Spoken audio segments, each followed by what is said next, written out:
بسم اللہ الرحمن الرحیم۔ السلام علیکم ورحمۃ اللہ وبرکاتہ۔ ناظرین، امید ہے آپ لوگ خیریت سے ہوں گے۔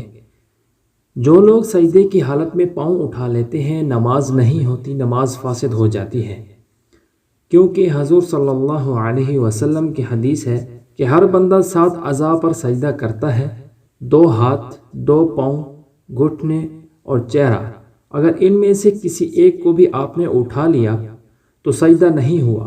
اگر سجدہ نہ ہوا نماز ہی نہیں ہوتی۔ پھر کھیلتے رہتے ہیں پیچھے ٹانگیں اٹھا کر۔ آج کل ہمارے نوجوان لوگ اس طرح ہی کرتے ہیں کہ جب نماز میں ہوتے ہیں تو انہیں کھرک شروع ہو جاتی ہے، ویسے ان کو خارش نہیں ہوتی۔ جب نماز شروع ہو جاتی ہے کہ یہ دکھانے سے عمل کثیر سے نماز فاسد نہیں ہوتی۔ قرآن کہتا ہے کہ مومن کی صفت خشوع ہے۔ حضور صلی اللہ علیہ وسلم نے دیکھا کہ ایک صحابی تھے جو نماز میں داڑھی کھجلا رہے تھے۔ فرمایا اس کے دل میں خشوع ہوتا اور اس کے ہاتھوں میں بھی خشوع ہوتا تو یہ داڑھی سے نہیں کھیلتا۔ آج کل تو بال بنا رہے ہوتے ہیں ماشاءاللہ۔ نوجوان تو آج کل یہ بھی دیکھ لیتے ہیں کہ کال کسی آئی ہے تاکہ کوئی ارجنٹ کال نہ ہو۔ انا للہ و انا الیہ راجعون، لا حول ولا قوت الا باللہ العلی العظیم۔ یقین کیجئے کہ نمازوں کو برباد نہ کرو۔ نماز میں خشوع ہو، خضوع ہو، نظر سجدے کی جگہ پر ہو، اور جب آپ تشہد میں ہیں تو گود والی جگہ پر ہو، اور بلا وجہ نہ ہلیں، نہ آگے نہ پیچھے، نہ حرکت کریں۔ نماز سکون کا نام ہے، نماز قنوت کا نام ہے، نماز حرکت کا نام نہیں ہے۔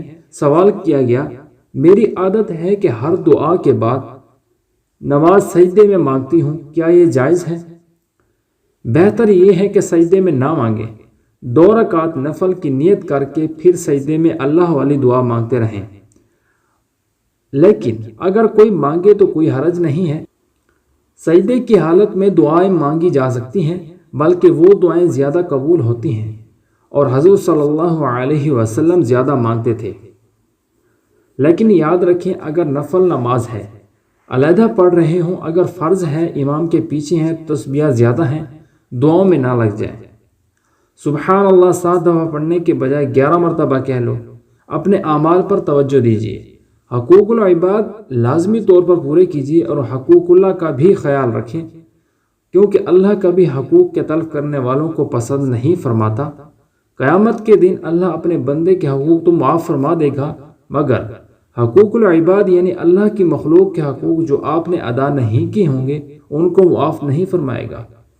ان پر آپ کو سزا دی جائے گی، اور آپ کو نیکیوں سے ان کے حقوق کو ادا کیا جائے گا۔ دوستو، اللہ تعالی ہمیں حقوق اللہ اور حقوق العباد ادا کرنے کی توفیق عطا فرمائے، آمین۔